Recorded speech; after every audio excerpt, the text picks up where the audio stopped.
안녕하십니까. 이성수의 증시 토크입니다. 자, 어제 오후 늦게 중국인민은행이 지급준비율, 지준율을 인하했습니다. 0.5%포인트를 인하함으로써 1조 2천억 위안, 우리나라 돈으로는 거의 한 200조 원 이상의 중장기적인 유동성 공급이라는 긍정적인 재료를 만들었는데요. 자, 이게 어떻게 보면 참 오랜만에 등장한 중국발 유동성 호재입니다. 자, 오랜만에 등장한 이러한 호소식에 어떻게 보면은 답답한 행보를 걸어왔던 한국 증시 그리고 중국 증시에 어떤 변화를 가져다 줄 수 있을까요? 자, 오늘 증시 토크에서는 이 점에 대해서 함께 생각을 해보고자 합니다. 자, 오늘 증시 토크도 구독, 좋아요 버튼과 함께 힘차게 시작하도록 하겠습니다. 자, 앞서서 제가 거의 한 10년 가까이 한국 증시와 중국 증시 답답한 행보를 보였다라는 이야기를 살짝 언급드렸죠. 지난 10년 동안 보게 되면은 미국 증시는 그야말로 S&P 500 지수 기준 3, 4배 올랐습니다. 자, 이에 반해서 한국 증시 그리고 중국 증시 같은 경우 그리고 가운데 있는 건 이제 홍콩 증시입니다. 보게 되면은 그냥 거의 제자리 걸음 걸었다고 해도 과언이 아니에요. 자, 물론 10년 동안에 조금 올라가긴 하였습니다. 하지만 그 상승률은 뭐 두 자릿수, 우리나라 같은 경우 한 50%, 중국 증시 같은 경우에는 한 10% 전후, 그 정도의 상승률이었습니다. 10년 동안에요. 자, 이에 반해서 미국 증시는 3, 4배. 이게 율로 따지면은 거의 한 300%대 비교 자체가 안 되죠. 자, 이렇게 답답한 행보를 그려왔습니다. 자, 중간중간에 중국 증시가 버블이 형성이 되기도 하였고 우리나라 증시도 중간중간에 이렇게 튀어오르긴 하였습니다만 답답하죠. 그리고 최근에 하반기 들어서 한국 증시 답답한 행보, 중국 증시의 답답한 행보, 그 사이에 미국 증시는 승승장구 했던 것을 감안해 보면은 좀 여러 가지 면에서 답답한 흐름이 있었던 것이 사실입니다. 자, 그런데 그 이유를 곰곰이 생각해 보게 되면요. 자, 중국 쪽에서는 제가 2010년대부터 해서 쭉 보게 되면은 간간히 유동성을 풀는 정책도 나오긴 하였지만 중국 전반적으로 봤을 때 버블에 대한 경계가 좀 셌어요. 그도 그럴 것이 2000년 중반에 중국 증시 랠리 어마어마했죠. 전 세계 자금이 중국 증시로 쏠렸고 우리나라 투자자들도 차이나 펀드 가입하기 위해서 줄 엄청나게 수고했지 않습니까? 자, 그러다가 이제 2008년 금융위기로 버블이 붕괴되고 그리고 2015년에 중국 증시가 한번 버블이 있었습니다. 이때 당시도 여러 가지 사회적인 문제가 발생했었어요. 사람들이 일은 안 하고 하루 종일 주식 시세만 보고 있던 그런 모습. 심지어는 제가 그때 당시 뉴스 기사를 떠올려 보면은 이제 어떤 중국의 어떤 번화가에서 자칭 차이나 워렌 버핏이라고 하는 사람이 차트를 띄워놓고 종목을 분석해주는 그러한 인물도 있었다고 합니다. 그리고 저기 시골에서는 이제 마을 회관에 모여서 주식 투자를 했다. 이런 분위기가 있었는데 이게 2015년 당시 모습입니다. 자, 그리고 2015년 여름부터 해서 버블 붕괴가 발생하고 그에 따른 후유증이 나타났죠. 특히 2010년대를 거치면서 중국의 그림자 금융 붕괴에 대한 여러 가지 우려감이 계속 있어 왔기 때문에 부채를 축소하려고 하는 여러 가지 나름의 노력, 뭔가 좀 버블이 생기려고 하면 일단은 꿇어 하는 이러한 정책들이 중국 내부적으로 등장했고 결국 유동성을 꾸준히 억제해 왔습니다. 여유가 있을 때마다. 그래서 최근엔 그림자 금융에 대한 우려감이 예전에 비해서 많이 수면 아래로 내려왔어요. 자, 그리고요, 특히 코로나 사태 이후에 보게 되면 자, 미국, 유럽, 일본, 중국, 한국도 마찬가지고 초반에는 다 같이 돈을 풀었죠. 그런데 어느 순간부터 해서는 중국이 은근슬쩍 돈 푸는 것을 억제합니다. 미국하고 유럽, 일본은 열심히 돈을 풀긴 하지만 이게 이제 중국이 먼저 좀 유동성을 통제하기 시작했어요.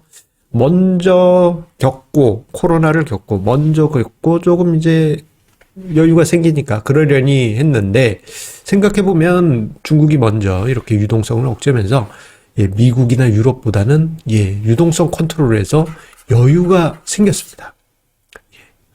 그리고 지금 미국은 11월 되어서야 겨우 이제 테이퍼링 한번 하게 됐죠.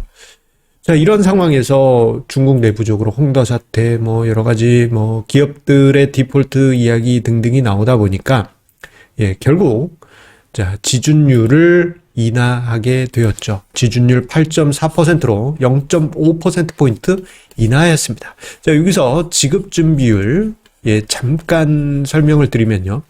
자, 은행이요. 예금이나 적금 등등을 해서 돈을 수신하면 이 돈을 이제 대출해서 예대마진 이익을 얻잖아요. 이때, 일정 부분은 지급을 준비해야만 합니다. 예전에는 이게 한 10% 정도로, 아예 명문화 되어 있었는데, 금융당국에서 정책적으로 전 세계적으로 활용하고 있어요. 유동성 컨트롤을 할 때. 자, 이런 상황에서 만약에 지급 준비율을 인하했다 한다면 어떻게 될까요? 대출할 여지가 커지게 되는 것이죠. 즉, 유동성이 늘어나게 되는, 금리나 양적 완화 컨트롤 하지 않더라도, 유동성을 컨트롤할 수 있는 하나의 좋은 방법입니다. 자, 이 지준율을 0.5%포인트 인하하면서 중장기적으로 한국 돈으로는 223조 원 규모, 중국 1조 2천억 위안의 유동성이 공급이 될 수 있는 재료라고 하죠. 자, 오랜만에 찾아온, 얘 왜 이래? 웬일이야? 싶을 정도의, 제법 큰 규모의 유동성 공급 정책입니다. 자, 그런데요. 우리나라 같은 경우에는 여러 면에서 중국하고 맞물려 있는 부분이 많이 있어요.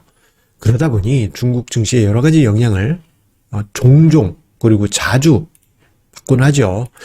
지금 화면상에 보이고 있는 것은 이거 이제 수출 의존도입니다. 수출 의존도 추인데 2003년 정도에 이게 역전이 됐어요. 역전. 그래서 뭐하고 비교해서 역전이 됐느냐? 미국의 수출 의존도, 중국의 수출 의존도가 2003년에 역전됐고, 지금 보면은 최근에 이제 미국의 수출이 조금 늘긴 하였습니다만, 좀 과하게 표현하자면, 미국의 수출 의존도에 한 2배까지는 아니지만, 조금 과하게 표현하면 갑절 가까이 됩니다. 자, 이러한 어떤 수출 의존도, 그리고 지정학적으로 봤을 때 가깝잖아요. 그리고 타임라인으로 보게 되면 어쨌거나 중국 증시의 개장 시간하고 우리나라의 개장 시간하고 많은 시간이 겹쳐 있기 때문에 중국의 여러 가지 금융 정책이 직접적으로 한국 증시에 영향을 줄 가능성이 높습니다. 당장에 한국 증시를 보더라도요. 9시 땡 하고 개장했을 때는 이때 이제 미국 증시에 영향을 받지만 10시 30분 중국 증시가 개장하고부터는 중국 증시 등락에 영향을 받고 있는 것을 여러분들 많이 경험하셨을 거예요. 그러다가 이제 12시 30분에서 2시 정도는 잠깐 소강 국면입니다. 눈치 봐요. 왜 눈치 봐? 중국이 저때 이제 밥 먹으러 가는 점심시간입니다. 잠깐 휴장. 그러다가 이제 2시 되면은 또다시 중국 증시의 움직임에 영향을 많이 받게 되죠. 자, 이러한 부분이 있기 때문에 여러 가지 측면에서 중국의 여러 가지 금융 관련한 정책들이 한국 증시에 영향을 줄 가능성이 높겠고, 생각해 보면 2010년대 내내 중국 금융 당국들이 이전에 비해서 좀 많이 쪼였던 부분이 있습니다. 그러다가 좀 힘들면 좀 풀고 이래 왔었지. 미국처럼 화끈하게 그렇게 팍팍 풀지는 않았습니다. 자, 그래서 이제 여러 가지 금융 정책들이 한국 입장에서는 어떻게 받아들여졌느냐, 그것을 표현하기 위해서요. 자, 중국에서 어떤 유동성 정책을 펼쳤을 때 우리나라에 미친 영향, 그리고 미국이 금리나 양적 완화했을 때 그 영향. 예, 그것을 제가 묘사하기 위해서 사진을 2개를 준비했습니다. 이 말이 괜히 어려웠네요. 지금 위에 보이시는 거는 이제 꼬불꼬불하죠. 꼬불탕 하는 이 강입니다. 이것은 이제 미국의 금융정책이라고 봐주세요. 그리고 약간 오른쪽 사진은 약간 스트레이트죠. 이건 이제 중국의 금융정책이라고 보시면 되겠습니다. 자, 미국 같은 경우, 예, 어떤 유동성 정책을 펼쳤다, 그래서 돈이 풀렸다 한다면, 예, 꼬물꼬물 헤엄치다, 이렇게 꼬물꼬물 하다가 한국에 와요. 예. 저기, 여기, 이렇게 하고, 오히려 미국 본토에, 예, 그리고 뭐, 여기 유럽, 여기 일본, 이런 식으로 영향을 준다면 우리나라는 가장 끄트머리에서 영향을 줍니다. 예. 그래서 미국 증시가 어떻게 보면 양적 완화, 기준금리 인하, 예, 이러한 수혜를 가장 많이 받았던 이유이기도 했죠. 이게 언제? 2010년대. 예, 그랬습니다. 자, 그런데, 자, 중국에서 유동성을 어떤, 뭐, 푼다 또는 쪼인다 한다면은 이게 다이렉트로 한국으로 옵니다. 예. 미국의 유동성 정책은 꼬물 헤엄쳐서 미국에도 가져가고, 유럽, 일본 등등, 예. 얘네들 다 먹고 우리나라 요만큼, 이렇지만, 중국이 유동성 정책을 펼치면 이게 직접적으로, 뭐, 나쁜 거든 좋은 거든, 나쁜 거, 좋은 거, 모두, 예, 직접적으로 영향을 주게 됩니다. 따라서, 중국의 지준율 인하에 따른 유동성 정책은, 예, 우리나라 증시에 어느 정도 긍정적인 효과를 주지 않을까 싶어요. 물론 미국의 금융 정책은 기본적으로 예 가장 넓고 넓은 아주 예 큰 유동성이죠. 그 위에 예, 중국의 금융 정책, 지준율 뭐 인하 이러한 정책들은 어떻게 본다면은 예 이 미국의 금융 정책 속에서 한국 증시의 상대적인 강도 경중을 예, 만드는 그러한 효과를 만들게 됩니다. 자, 일단 예, 중국 쪽에서 저렇게 돈 풀어주면 예, 긍정적인 부분이 있기 때문에 한국 증시에 긍정적인 분위기가 좀 만들어지길 바라면서 최근에 이러한 흐름이 조금 보이는 것은 아닌가라는 생각을 해보게 됩니다. 자, 오늘 증시 토크, 예, 중국의 지준율 인하에 따른 효과, 대략 200조 원대의, 예, 유동성이죠. 그게 뭐 절대적으로, 아주 어마무시하게 큰 것은 아니라 할지라도, 잠깐만이라도, 예, 다이렉트로 오잖아요. 미국은 돈 풀면 유럽 거치고, 뭐, 이런 식으로 뱅글뱅글, 뭐, 자기네들 본토에서 거의 다 가져가고, 예, 그런 분위기지만, 조금 다이렉트로 한국 증시에 긍정적인 힘을 주기를 바래 봅니다. 뭐, 며칠 조금 좋은 분위기가 나오고 있죠?